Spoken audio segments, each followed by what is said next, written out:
Wish is the cherry on top of 6 years of the Walt Disney Company changing its focus to one of activism and failure. The media, which cheerleaded it, is now trying desperately to get off of this ride.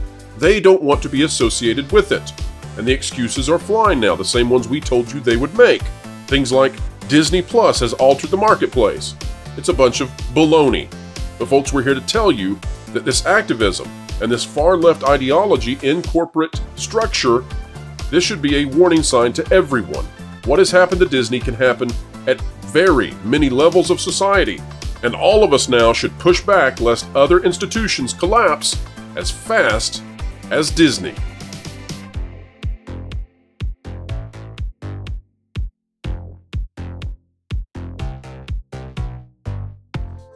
Hello folks, welcome back to the WDW Pro channel, where we endeavor to explain entertainment, keep you ahead of the culture curve by putting Holly Weird right in the middle of a magnifying glass of common sense.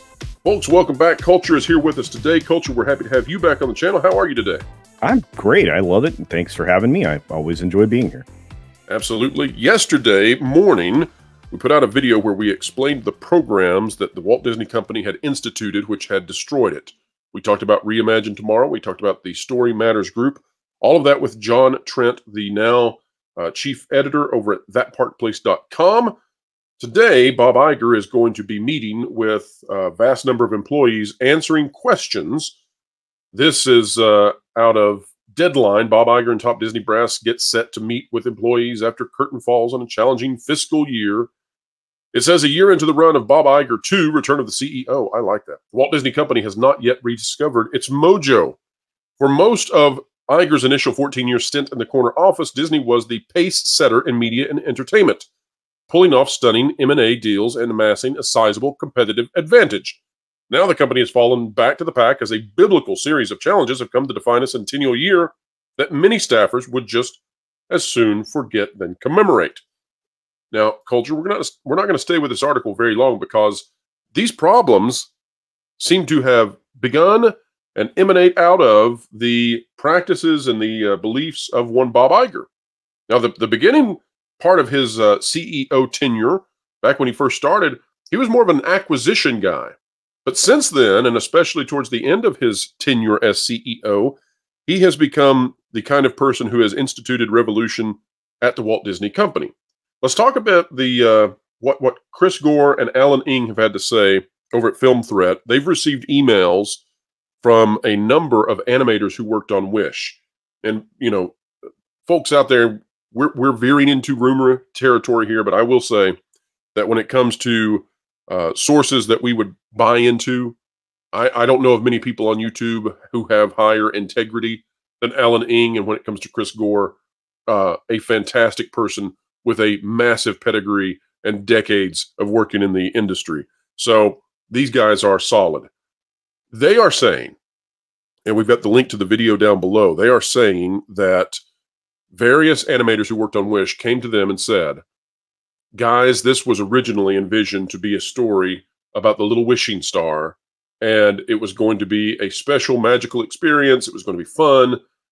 And from its inception back around 2018 until it was released, what happened was that these programs that were developed at Disney allowed activists to take over the movie and turn it into what it is today. And it goes so far that when Alan Ng went to the screening by Disney for the press for Wish so that he could review it, because he is a Rotten Tomatoes certified reviewer, he discovered that the director said that it was an activist film, that the Asha, the leading character, is an activist, and the woman who plays Asha, Ariana DeBose, came out and said that she was proud to have played a woman who is coming into her power, which is, again, verbiage of activists.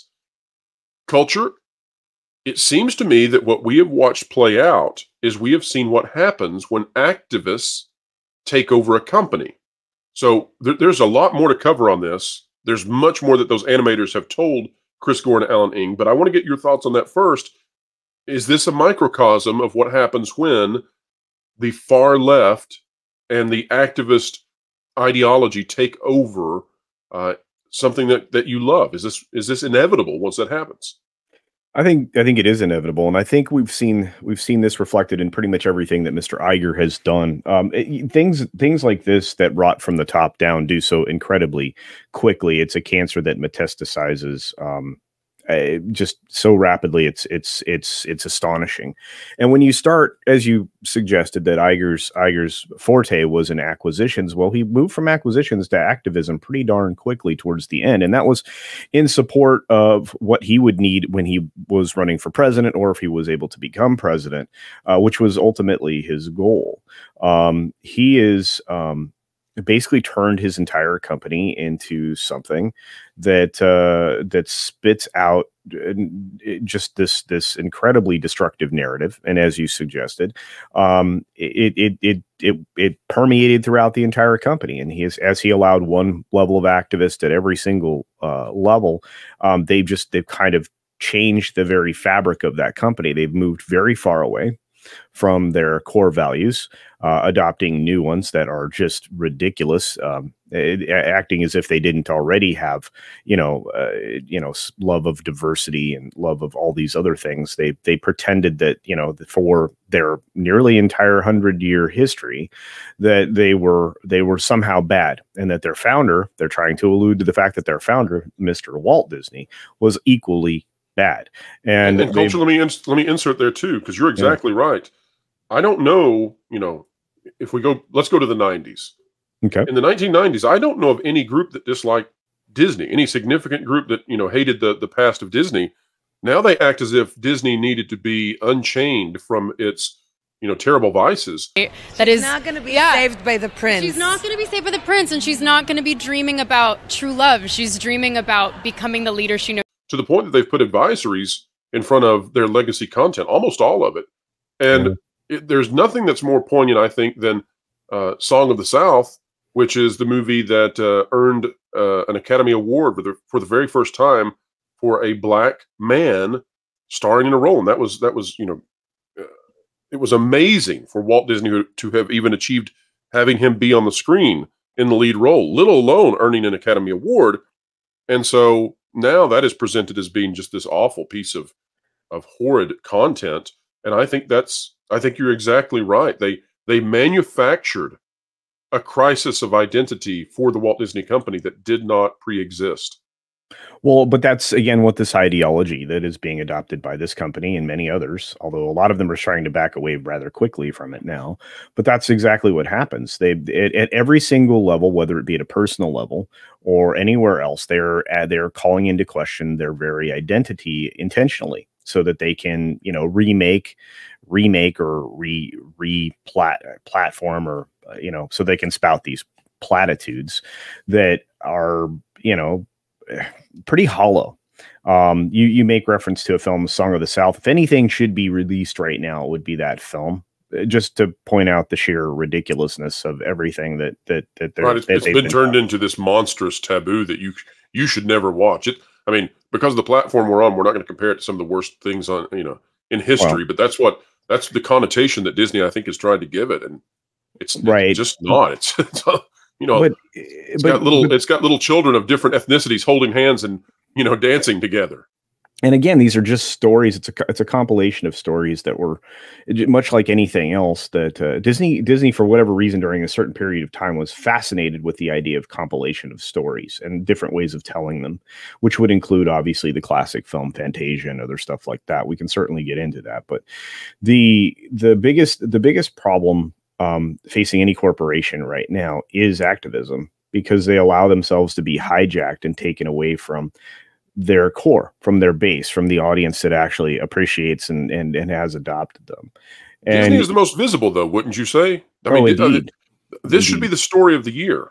It is. Now, I want to come back. I want to come back to it, though, Culture, in just a moment. There's something we need to not miss in this conversation. Then let's come back to the effects of it. All right. But one of the things that Alan Ng and Chris Gore say in their video, again, folks, it's must watch. But one of the things they say is that these animators tell them that the legacy geniuses, and this is something we've been reporting on as well, that they've left the company. And that they have gone elsewhere or they've retired, that they've been forced out by a toxic work environment where people are scared to voice any kind of criticism for the direction of the company. Now, culture, one of the things that's amazing to me is that once you drive out those geniuses, once you drive out the people who achieve at the highest levels, within any studio, you could find that essentially the top 10% of your workforce is producing 50% of your success. So once you drive out the top 10%, you've really driven out what makes your place magical or what makes it be successful. Yeah. What I would say here is, and this may be the biggest takeaway of the video today, I'm not sure that even if Disney wants to correct now, they can without acquiring, because they're going to have to go out and find people who are capable of creating success once more. They've driven those people out. And I often compare this to sports teams. If you're 0-10 in the NFL, you probably have a bigger issue than just which plays are being called. Oh, yeah. And there's probably no way out of that without waiting until the offseason to pick up new players. I think Disney's there. I think they literally don't have the talent any longer to fix this.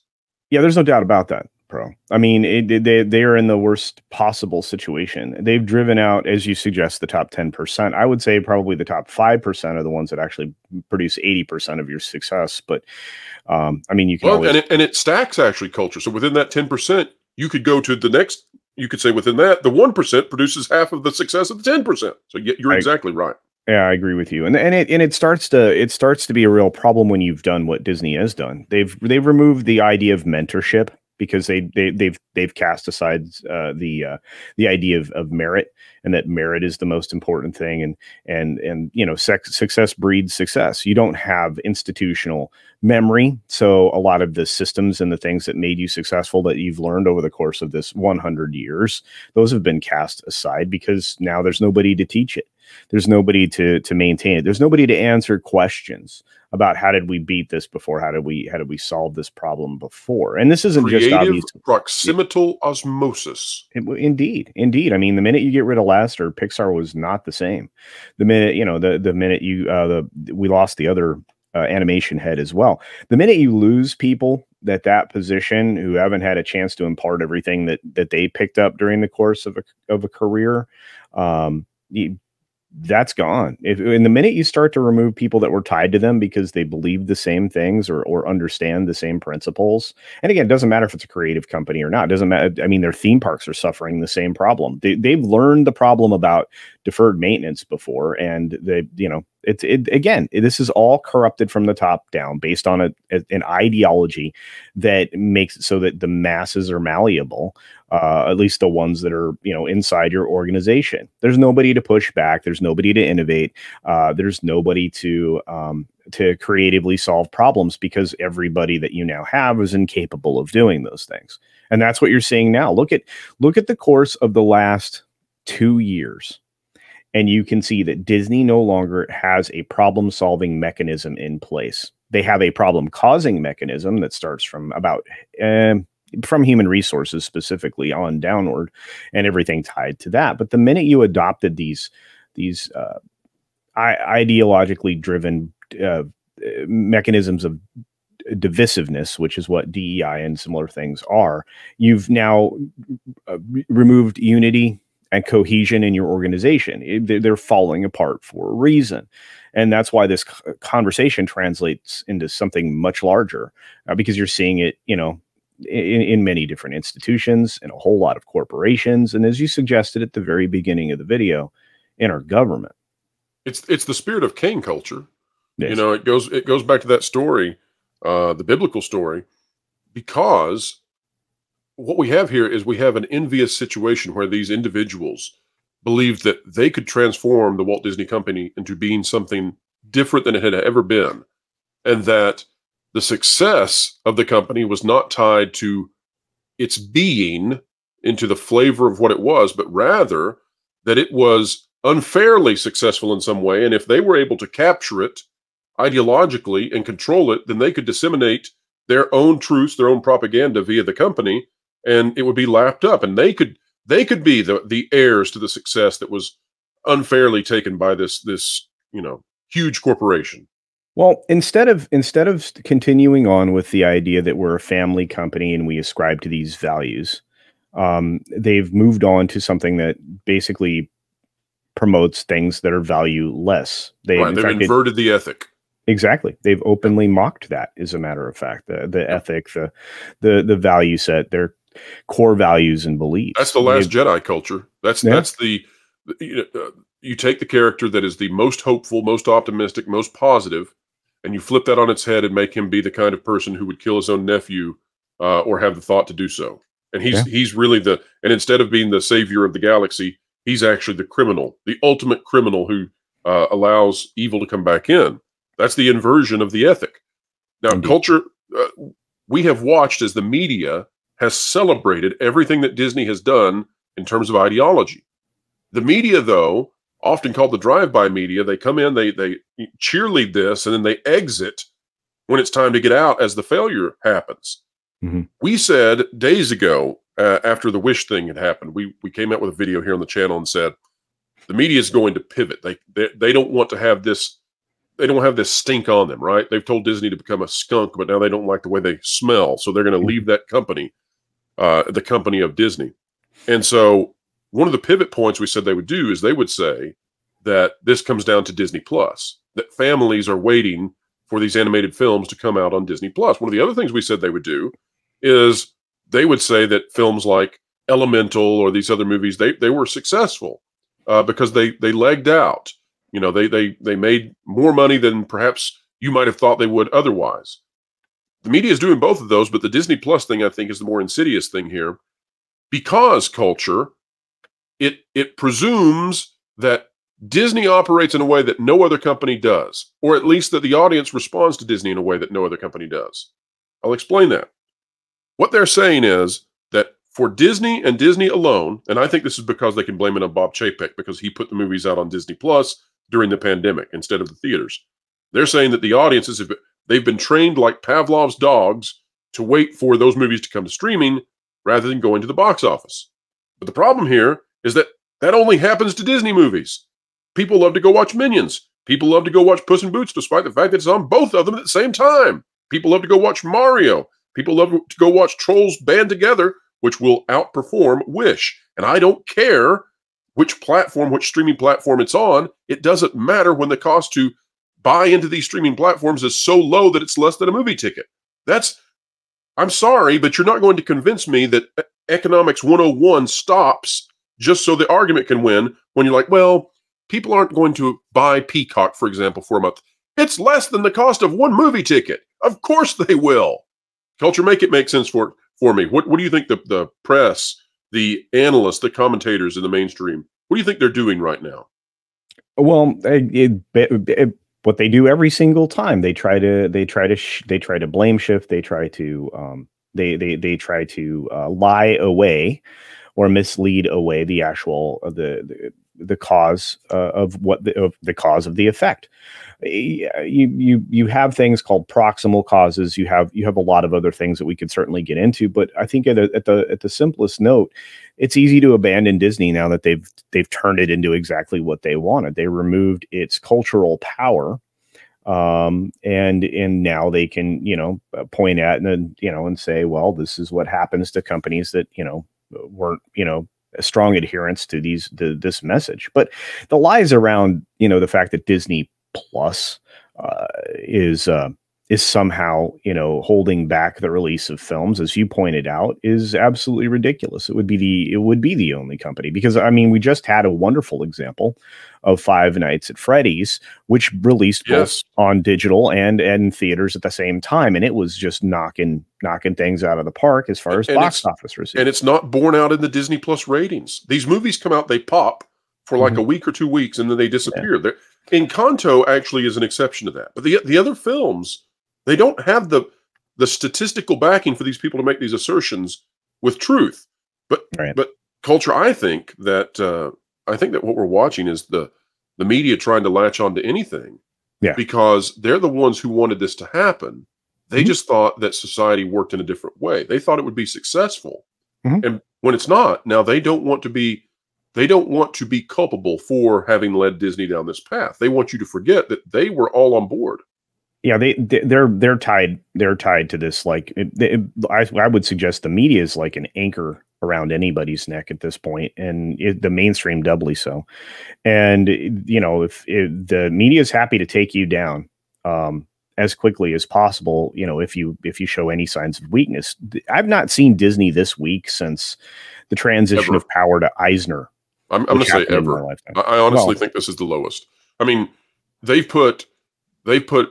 Let's put 14 months on this time so that we can actually have something more accurate. I was going to say in the past year, but it's better if we say in the last 14 months, the Walt Disney Company has knocked 6 films out of the top 10 box office flops of all time and put their own films in 14 months, 6 of them, as the biggest financial failures we've ever seen in cinematic history. That's a bad year. That is an unprecedentedly bad year. That is something that, if you had told me that 5 years ago that any company was capable of doing that, I'd say, no, you couldn't do that if you tried. Well, I would suggest that even the real decay in Disney, the things that really kind of sealed their fate, was their investment in China. Well, that's par of the course for what this activist ideology is. The grass is always greener, and it's greener in Beijing. And so what they do is they attempt to invert the ethic here in Western society, while at the same time they placate the worst parts of censorship in China. And it's the most hypocritical stance you can have. But go back to Mulan and how they thanked the Chinese government. They partnered with them. Yeah. This was tell the audience about that culture, because we have all kinds of people who are just joining for the first time. Share with us. It's atrocious what happened. What did they do? Disney did a very poor job of recreating their Mulan film in live action. And careful with the way you phrase this, given the place we're on, culture. Just indeed, a heads up. I know. Go on. Indeed. What happened was they got rid of parts of the elements of the story that really caught the audience and held them up, including the cute little Mushu thing, although it was exchanged for something else during the course of the film. But they shot scenes adjacent to a detention facility aimed specifically at one particular group of people. An involuntary detention center for people who were born in a certain way. Yes. That has parallels in history that should send shivers down your spine. Is that okay? Yeah, I think that is. It's also, I would say there would also be an involuntary workforce as well. But, yep. Yeah, I mean, and Nike, which is now tied to Disney very closely. Right, the former CEO of Nike, now the chair of the board of the Walt Disney Company. Yeah, he's a big fan of things like that. So, but setting that aside, he's a big fan of working with the Chinese government, which, yes, indeed, apparently in localized areas does these sorts of things. Right. Okay. So anyway, the Disney, during the course of making that film, had these kinds of incidents happen. And then at the end of the film, they actually thank the Chinese government and that specific location. Right. That local government that runs said detention area. Yeah. For the ability to film there. And that was, again, it was such a complete shift in opinion, in their manner of conducting business and the things that they're willing to honor, et cetera, et cetera. And a lot of us caught that at the time, but I think that was the primary cultural shifting point, where they had essentially tossed all caution to the wind, or tossed aside completely the values that they used to maintain. And I've suggested that they've turned their backs on this country, and the idea of family. And both of those are probably not great strategies, since the crown jewel of pretty much all of your empire is still located here in the United States. In fact, all of your crown jewels, as a matter of fact. All right, culture, let's paradoxically broaden that and localize it in terms of what we should learn out of this, because we started to go here earlier in the video and I said, hold on, we'll come back to it. Let's do that now. Yeah. And specifically, I'm going to hand the floor to you on this. We have watched this company, depending on how you judge the timeline, it's anywhere from 6 to 2 years that they have went full-fledged into this. I tend to go back to The Last Jedi. I think that's the first point where they really embraced being anti-market. But some would say that it is not into its full fruition, its full bloom, until Reimagine Tomorrow is brought into conception at Disney, which is 2021. So however you want to timeline this, between 6 and 2 years, they've been really at this. Within that amount of time, given what they've done, which was to unmoor themselves from the values of the past, to invert the ethic, and to act in what we perceive to be very immoral ways, in just 6 to 2 years, however long you want to do it, they have gone from being the most popular, well-loved, embraced, and monetarily successful entertainment company on the planet to being a flop machine where they cannot make anything that is successful. They are the anti-Midas. Culture, what does this teach us on an individual level? Because I wondered, does this apply to individuals? Like, if I adopt inverted ethics, does this same fate await me? As well as more broad than Disney. So let's micro and macro here.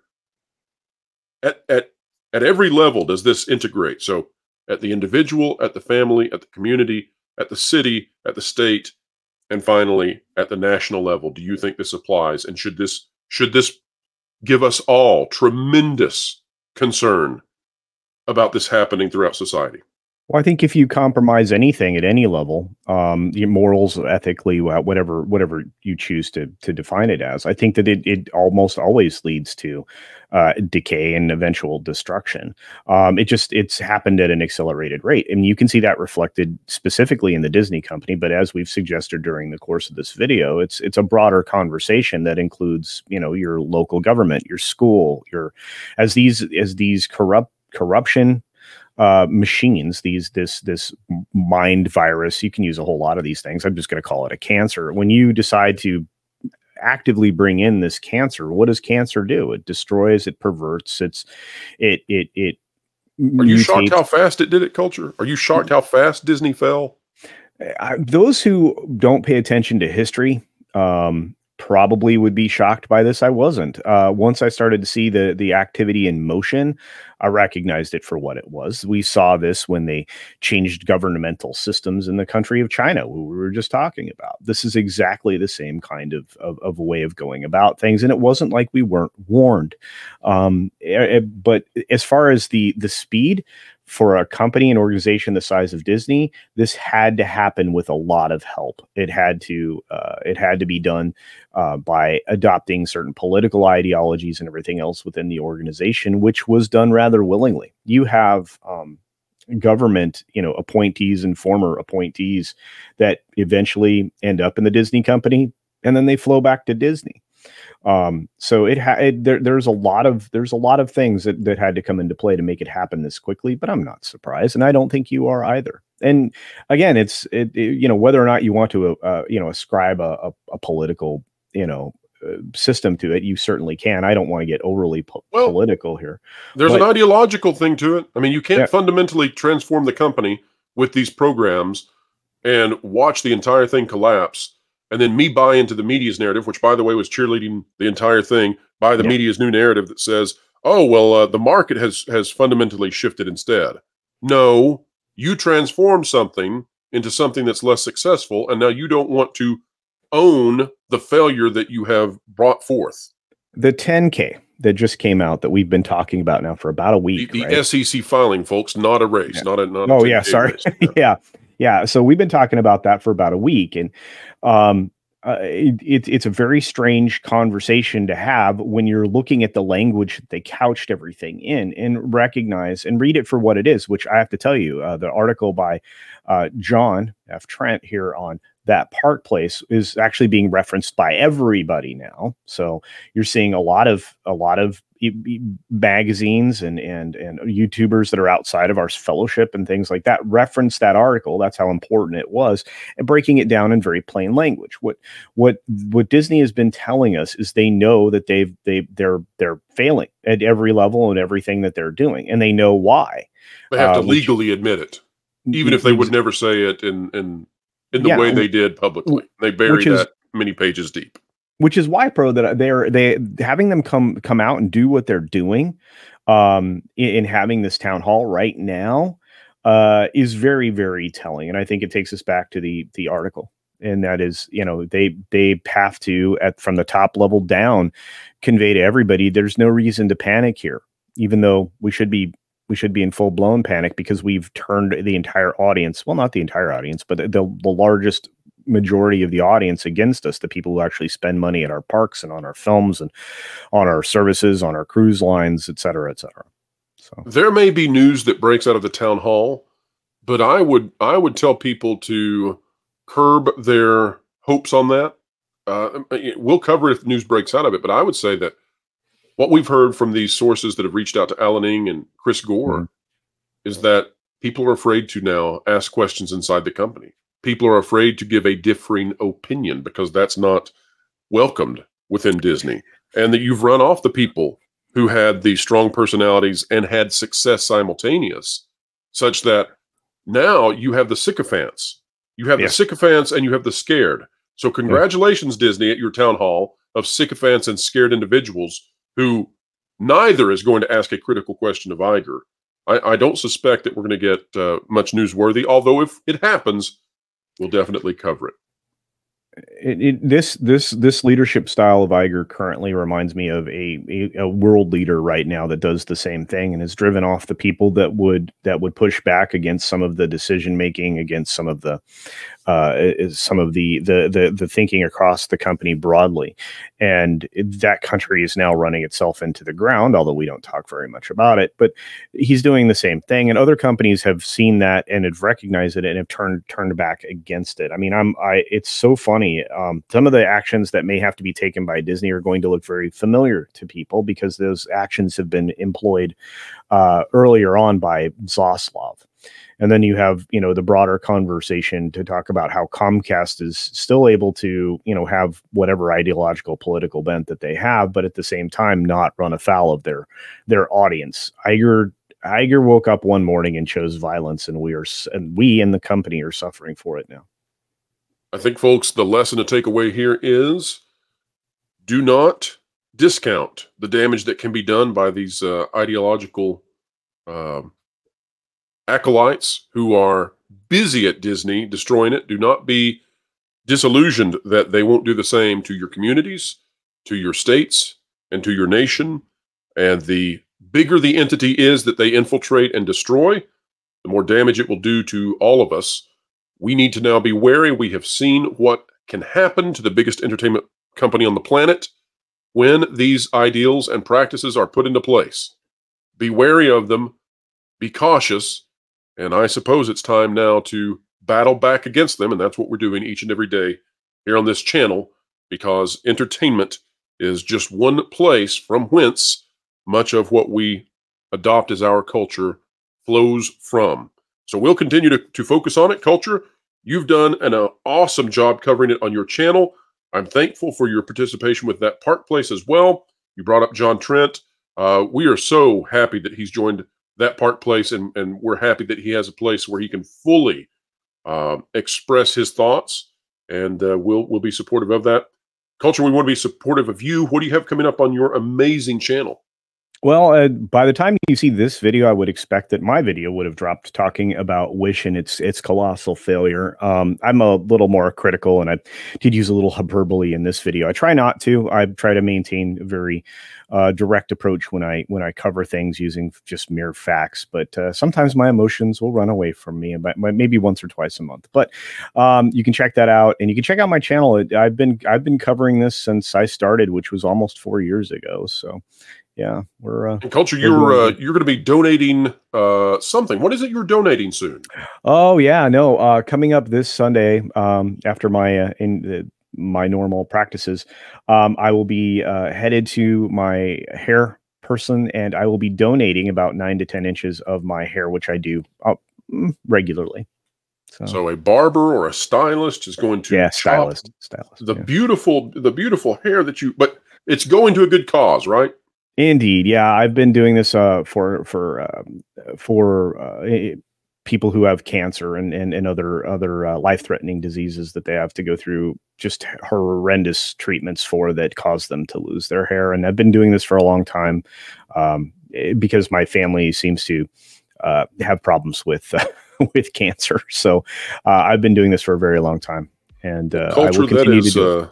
That is gloriously kind. It is inspiring, and I brought it up for the audience today because, folks, let's all try to think of ways that we can be kind and do good things in the world.